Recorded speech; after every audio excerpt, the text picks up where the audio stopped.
بسم الله الرحمن الرحيم. يوم لا ينفع مال ولا بنون إلا من أتى الله بقلب سليم. صدق الله العظيم. وقال رسول الله صلى الله عليه وسلم: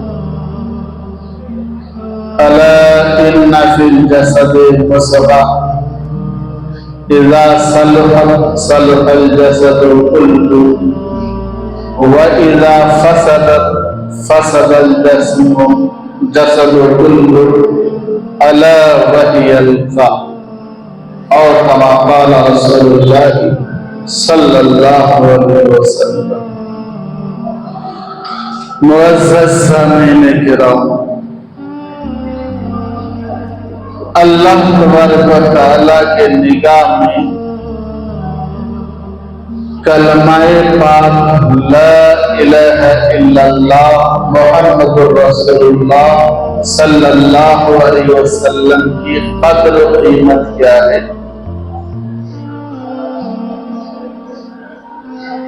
پیارے حبیب جناب محمد رسول اللہ صلی اللہ علیہ وسلم نے فرمایا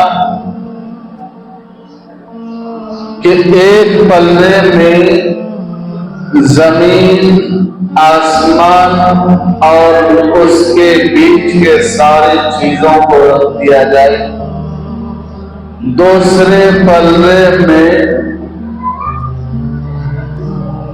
کلمہ طیبہ کو رکھ دیا جائے، کلمہ طیبہ کا پلہ بھاری ہو جائے گا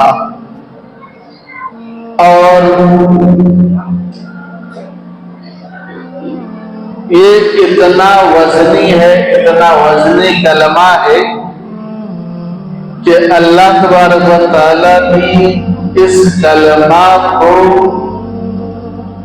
70 سالہ 100 سالہ کفر و شرک میں مبتلا انسان جب ایک مرتبہ صدق دل سے لا الہ الا اللہ محمد رسول اللہ پڑھ لیتا ہے تو 100 سالہ کفر و شرک کی گندگی گناہوں کو اللہ تعالیٰ معاف کر دیتا ہے۔ اللہ اسے ایسے پاک کر دیتا ہے جیسا کہ ابھی اس نے اپنی ماں کے پیٹ سے جنا ہو۔ علیہ السلام یہدم ما کانا قبلہ، پہلے جو کچھ کیا تھا سب معاف، سارے گناہوں کو اللہ تعالیٰ معاف کر دیتا ہے، وہ بالکل پاک اور صاف ہو جاتا ہے۔ اتنا تاثیر اللہ تبارک و تعالیٰ نے اس کلمے کے اندر رکھا ہے۔ یہ کلمہ اپنے اندر حد سے زیادہ پاورفل ہے کہ یہ کتنا بڑا گناہگار دنیا کا کیوں نہ ہو، جس نے اس کلمہ کو ایک مرتبہ بھی کہا ہو، دنیا میں چاہے اس نے کتنے ہی گناہ کیوں نہ کیا ہو، ایک دن یہ کلمہ اس گناہگار کو جہنم سے ضرور نکال کر کے لائے گا اور جنت میں داخل کرے گا۔ یہ پاور ہے اس کلمے میں۔ موسیٰ علیہ السلام کے دور میں ایک آدمی تھا بنی اسرائیل میں، بہت زیادہ بدماش تھا، بہت زیادہ گناہگار تھا، شریر تھا، فاسق تھا، فاجر تھا، حد سے زیادہ لوگوں کو پریشان کرنے والا ظالم تھا، عورتوں کو چھیڑنے والا، بچیوں کو چھیڑنے والا، غرض کوئی ایسا گناہ نہیں تھا جو وہ نہ کرتا۔ بنی اسرائیل اس سے پریشان ہو گئے، اس آدمی سے پریشان ہو گئے۔ اس آدمی کی طبیعت تھوڑی سی خراب ہو تو لوگوں نے یہ موقع غنیمت جانا کہ ابھی تو وہ کچھ نہیں کر سکتا، چلو اس کو اٹھا کر کے دوسری جگہ لے کر کے ڈال دیں۔ اسے چارپائی پہ ڈال کر کے میں آبادی سے بہت دور جنگل میں جا کر کے چھوڑ دیا،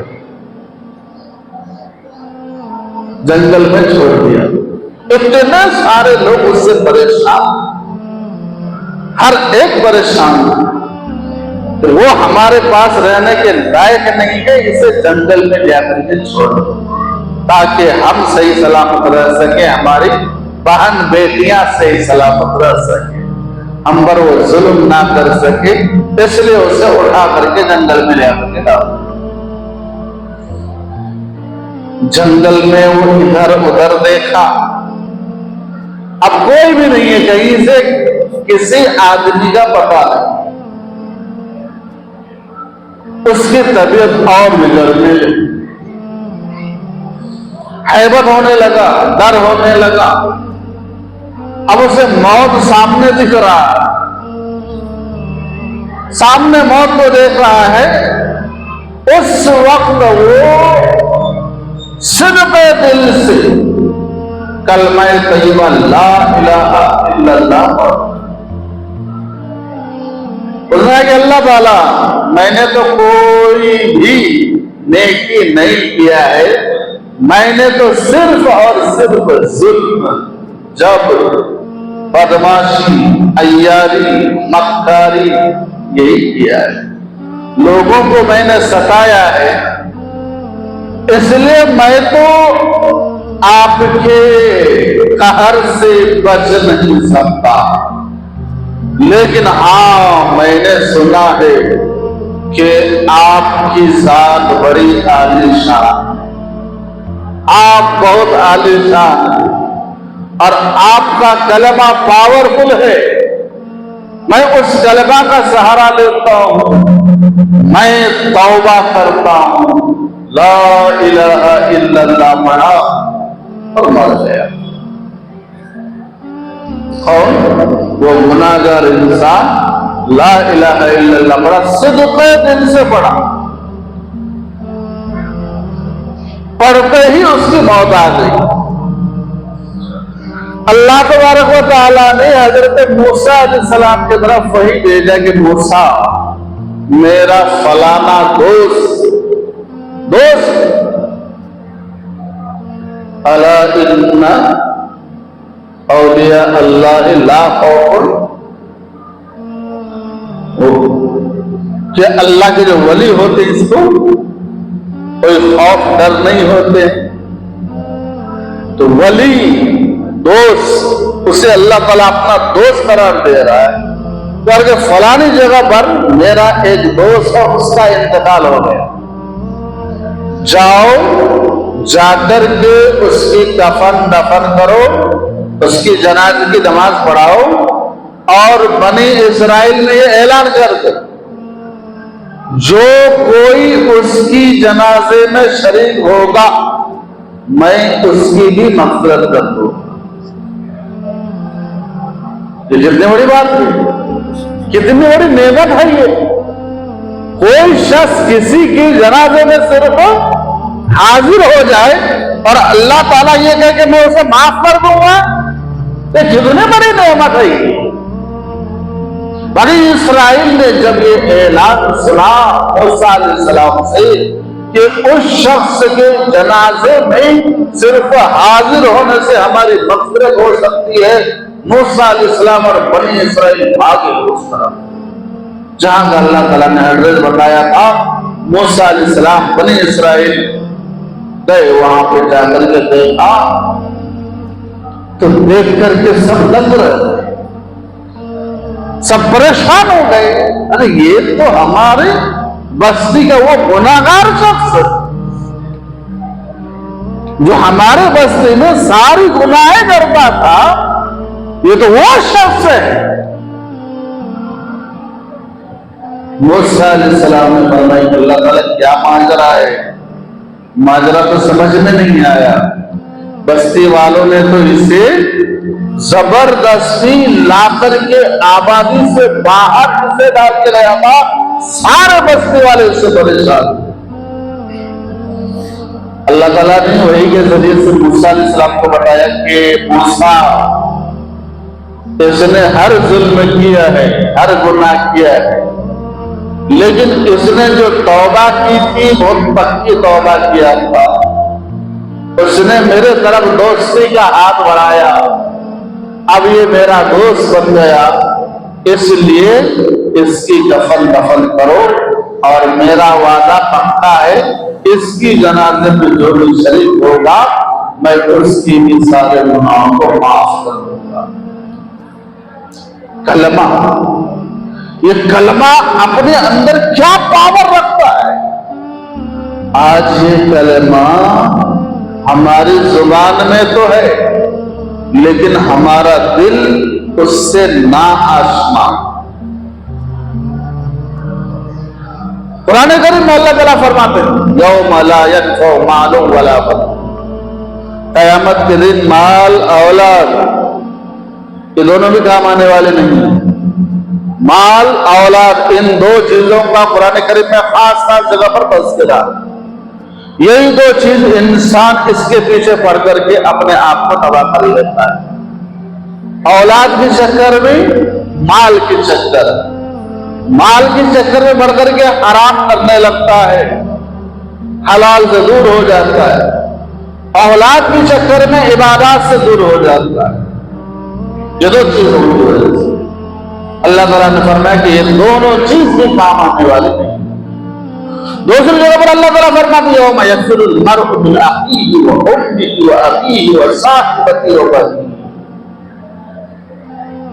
ماں باپ، شوہر بیوی، بھائی بہن، دادا دادی، چاچا چاچی، دوست احباب ایک دوسرے کو دیکھ کر کے بھاگ کے گر کے کوئی آپ کے قریب آنے کے لیے تیار نہیں ہوگا، کہیں مجھ سے ایک نیکی نہ مانگ لے، ایک نیکی نہ مجھ سے مانگ لے، اس لیے وہ بھاگتا پھرے گا۔ ایک نیکی قدر اللہ تعالیٰ کے پاس کیا ہے آپ کو معلوم؟ ایک نیکی کی قدر۔ کتابوں میں ایک واقعہ لکھا ہے، حدیث کی کتابوں، قیامت کے دن ایک شخص کے نامہ اعمال کو تولا جائے گا، دونوں پلہ برابر ہوگا، لیکن نیکی کا جو پلہ ہے ایک نیکی ابھی اس کو ہونا چاہیے تو 50-50 ہوگا، برابر 49 اور 51% ہو گیا،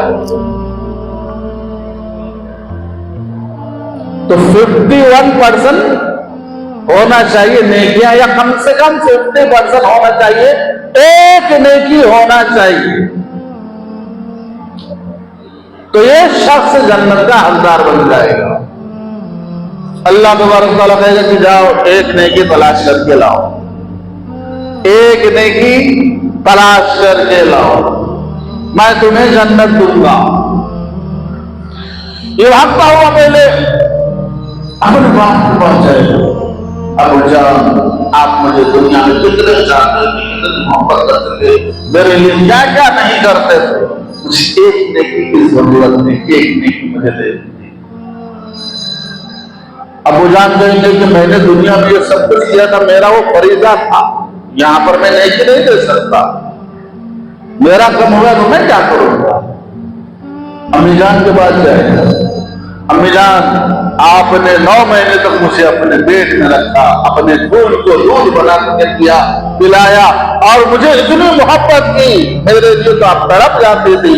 امی جان ایک نیکی کی ضرورت ہے، ایک نیکی۔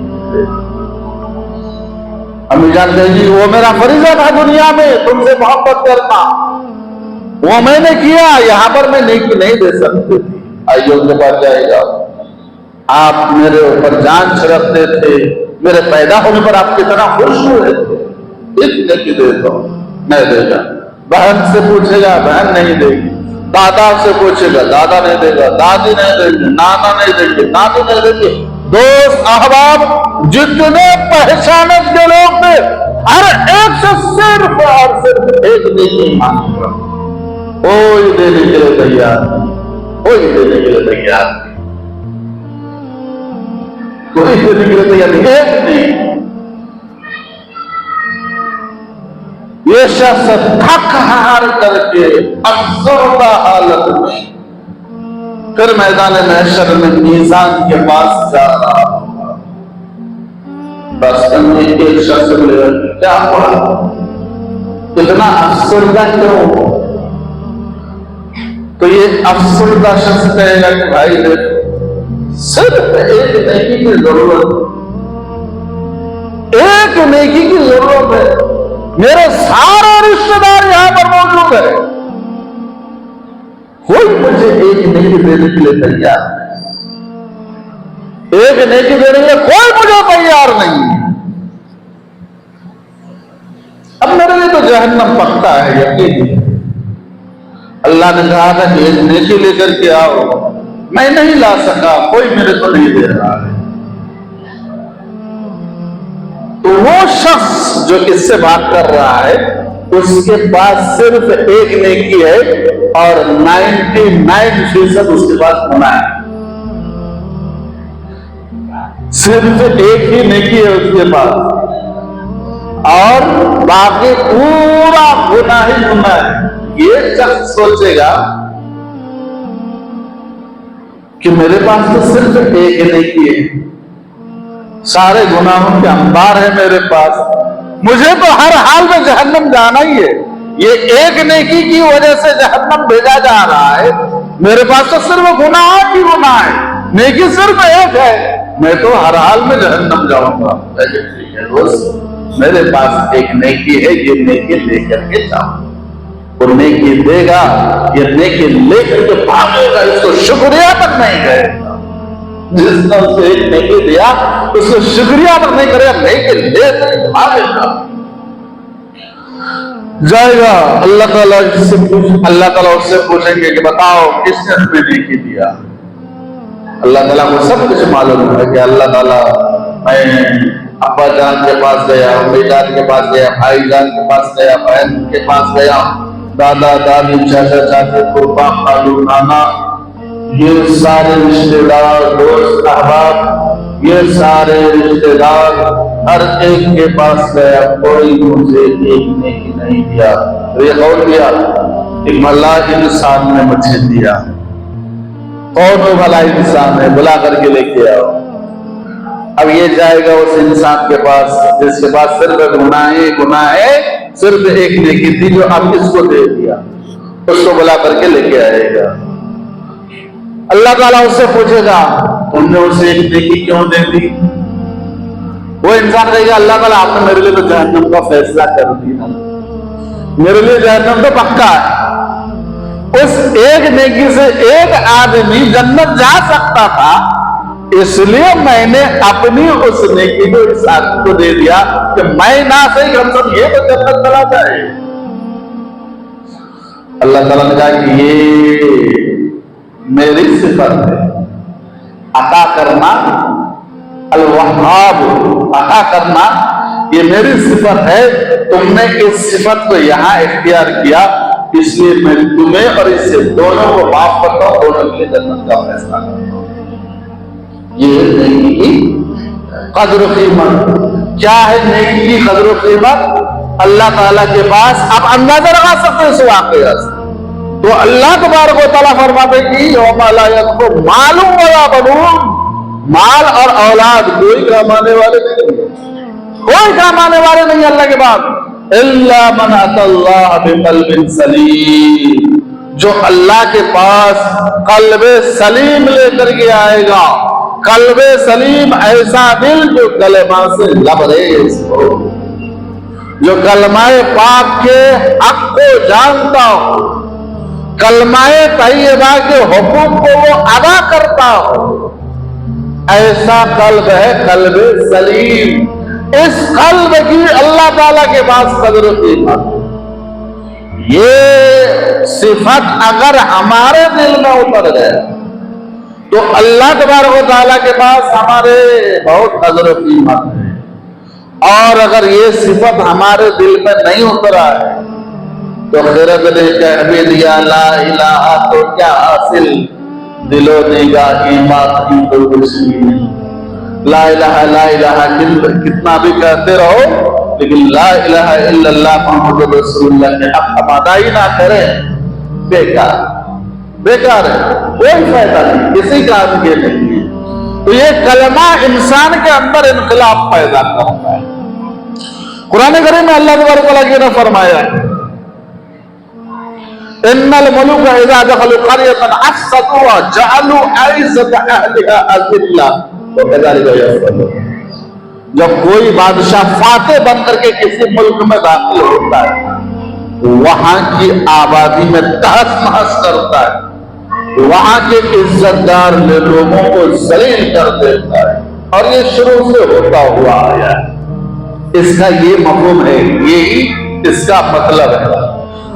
اور مولانا اشرف علی تھانوی رحمۃ اللہ علیہ نے اس آیت کی تعویل کی کہ مان لو الملوک سے مراد تمہارا دل ہو، تمہارا قلب ہو۔ ان الملوک اذا دخلوا قرية، اور قریہ سے مراد دل کی آبادی ہو، افسدو سے مراد انقلاب ہو، افسدو سے مراد انقلاب ہو۔ تو اس وقت اس آیت کا کیا مطلب ہوگا، کیا مفہوم ہوگا کہ جب ہمارے دل میں انقلاب ہوتا ہے تو ہمارے دل میں انقلاب کی وجہ سے وہاں پر برائیوں کو مٹا دیا جاتا ہے، اچھائیاں اس کی جگہ لے لیتی ہیں۔ وَكَذَلِكَ يَفْعَلُونَ، اور یہ ہمیشہ ہوتا رہے گا۔ انسان جب دل پر محنت کرے گا، کلمہ طیبہ پر محنت کرے گا، کلمہ طیبہ ہم سے کیا چاہتا ہے، کلمہ طیبہ کا مقصد کیا ہے۔ کلمہ طیبہ کا دو جز ہے، ایک ہے لا الہ الا اللہ، دوسرا ہے محمد رسول اللہ۔ لا الہ الا اللہ وحدانیت، اللہ تبارک و تعالی ہم سے کیا چاہتا ہے، اللہ جیسے چاہتا ہے ویسے ہم کو زندگی گزارنا ہے۔ عبادات کے لیے آپ مسجد مندر کلیسا کو برابر نہیں کر سکتے، عبادت کے لیے آپ کو مسجد آنا پڑے گا۔ آپ اگر سے دل میں سوچیں گے کہیں پہ بھی عبادت کرو وہ سب اللہ کے گھر ہے، نہیں، ایسا نہیں۔ نماز کے لیے آپ کو مسجد نہیں آنا پڑے گا۔ تو دل کا آپ نہ سنیں، اللہ تبارک و تعالیٰ کیا کہہ رہا ہے۔ یہ کلمہ جب ہمارے اندر رچ بس جائے گا تو تکالیف سہنا ہمارے لیے آسان ہو جائے گا، پریشانیوں کو برداشت کرنا ہمارے لیے آسان ہو جائے گا، دوسروں کے لیے اپنی جان کے قربانی دینا آسان ہو جائے گا۔ جنگ یرموک میں ایک صاحب اپنے چچرے بھائی کی خدمت کے لیے گئے، سوچا کہ بھائی جنگ میں ہے، پانی وغیرہ کی ضرورت پڑے گی، تو ایک مشکیزہ پانی کے ساتھ دیا۔ بھائی ملے تو اس کو پانی پلاؤں گا۔ تو یرموک کے میدان میں پہنچے تو اس کا بھائی ایک جگہ پڑا ہوا ہے، کراہ رہا ہے، اپنی زندگی کی آخری سانس گر رہا ہے۔ چچرے بھائی کو دیکھا، دیکھتے ہی پیچھا گیا، کپڑا بس بھائی کے پاس، بھائی پانی دو، آؤ پیاس لگی ہے پانی پلاؤ۔ پانی نکالا، مشکل سے اس کے منہ میں ڈالنے والا ہی تھا، بازو میں ایک اور مجاہد کرا رہا ہے۔ تو اس کے بھائی کا ہو رہا ہے کہ دیکھو پہلے اس کو پانی پلا، میرا چھوڑ، پہلے اس کو پانی پلا۔